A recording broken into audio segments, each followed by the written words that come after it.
1978 and 1979 witnessed a musical revolution that completely flipped the industry on its head. What happened to the fleeting stars behind the hits that defined this chaotic era?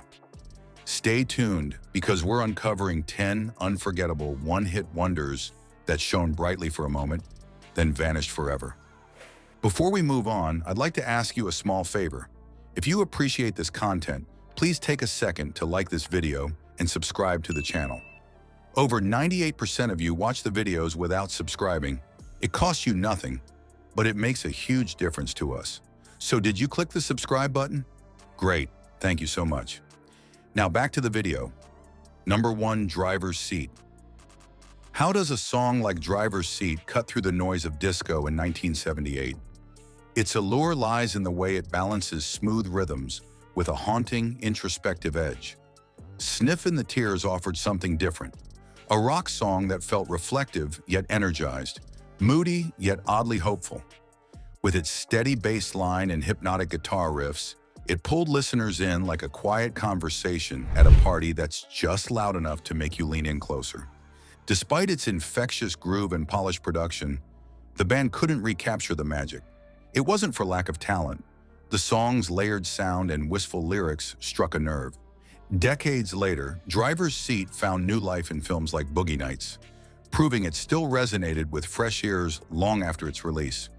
For a fleeting moment, Driver's Seat was everywhere, blaring out of car stereos and quietly staking its place in road trip playlists forever. Number 2, Hot Child in the City. Hot Child in the City didn't just climb the charts in 1978, it sparked conversations. With its glam rock roots and Nick Gilder's distinct falsetto, the track delivered a slick, radio-friendly sound that masked its provocative undertone. While it was catchy enough to dominate the airwaves, the song stirred controversy with its gritty subject matter. Gilder wrote it as a commentary on the darker realities he noticed in Los Angeles, focusing on young runaways and the dangers of exploitation on the streets. It was bold for its time, packaged in a melody that felt deceptively innocent. For a brief moment, it seemed like Gilder had cracked the code for fame. The song soared to number 1 in the United States and solidified his presence in the late 70s glam scene. But his follow-up efforts never gained momentum, leaving Hot Child in the City as his sole major success. A glossy time capsule of an unapologetically raw era. Number 3, I Love the Nightlife. Disco may have been losing steam in 1978, but Alicia Bridges was determined to keep the dance floors alive. Enter I Love the Nightlife, a song that combined high-energy disco beats with hints of soul, creating a track that was irresistibly danceable.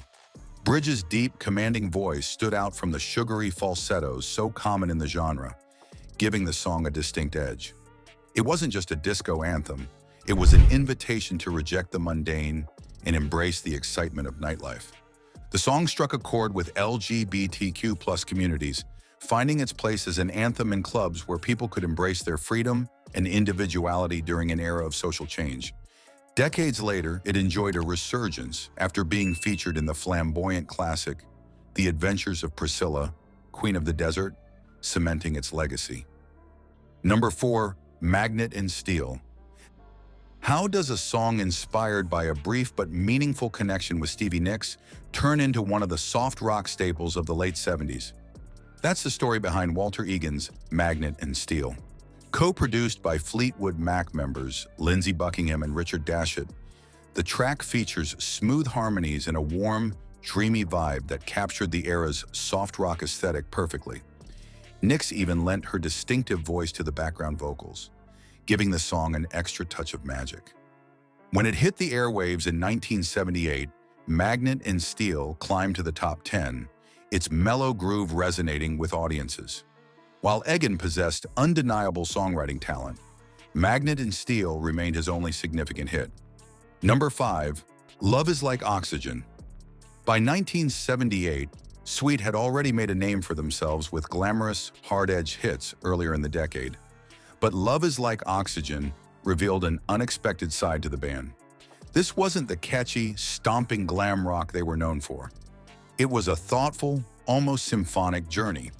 The song's ambitious production fused progressive rock with hints of disco, a combination that mirrored the musical shifts of the late 70s.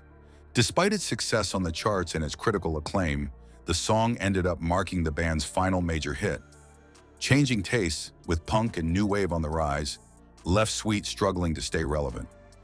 Number 6, Banana Splits, Talala Song, 1979. What happens when a punk band takes a sugary children's TV theme song and shatters all expectations? You get the Dickies' chaotic rendition of Banana Splits, Talala Song, in 1979.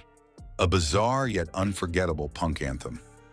Originally written for the Banana Splits Adventure Hour, the song was innocent bubblegum pop. The humor and audacity of turning something so wholesome into a wild, high-octane track captured the unfiltered spirit of late 70s punk. Fans loved the contrast. This wasn't angry punk railing against the world, but instead a self-aware, rebellious embrace of ridiculous fun. Number 7, Pop Music, 1979. Before the synth-pop wave of the 1980s, there was Pop Music by M, a track that sounded like it had arrived from the future. Released in 1979, it wasn't just a song, it was a clever blend of 25 years of pop history crammed into one quirky, genre-defying hit. Robin Scott, the mastermind behind M, created a track as playful as it was forward-thinking, using synthesizers in a way no one else had quite done before. The song's robotic, infectious beat was paired with lyrics that gave a sly critique of the pop music industry itself, making it both a celebration and a subtle jab at its subject. Pop music became a global sensation, topping charts in 16 countries and offering a glimpse of where music was headed. But for all its success, Scott couldn't recreate its magic. Number 8, My Shirona. My Shirona wasn't just a chart-topping hit, it was a full-blown phenomenon. Released in 1979, the song defined the summer, dominating radio playlists and staying at number 1 on the Billboard Hot 100 for 6 weeks. The instantly recognizable guitar riff by Burton Avere was impossible to ignore, delivering an urgency that paired perfectly with Doug Fieger's raw, energetic vocals. It was a textbook power pop anthem, catchy, bold, and bursting with youthful spirit. But the song's massive success wasn't without controversy.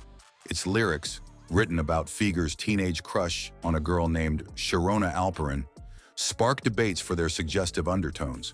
Despite, or maybe because of, this edge, it cemented itself as the ultimate ode to passionate obsession. Number 9, Knock on Wood. Disco might have been on its way out in 1979, but Amia Stewart knew how to draw the spotlight back with her electrifying cover of Knock on Wood, transforming Eddie Floyd's 1966 original into a high-energy electronic soul anthem. Stewart brought a fresh, bold sound to the dance floor. The production leaned on pulsating rhythms and sparkling synths, but it was her commanding vocals that truly stole the show. Beyond just a disco hit, it became a gold standard for reimagining a classic, proving that the right vision could breathe new life into a beloved song. The track's success was undeniable, topping charts and packing dance floors worldwide. But for Stewart, this track became both her crowning achievement and her artistic limitation. Subsequent releases never matched its reach or cultural hold. Number 10, Born to Be Alive. Few songs from the disco era managed to deliver the sheer euphoria that Patrick Hernandez's Born to Be Alive gives in just under 4 minutes. Released in 1979, it became an international sensation, earning gold and platinum certifications in countries around the world. With its driving disco beat and uplifting melody, the track was a universal call to celebrate life. The lyrics were simple yet effective, making it easy for listeners, no matter their language, to connect to its joyful spirit. It wasn't just a song, but a feeling, packaged perfectly to reflect the carefree energy of late 70s disco.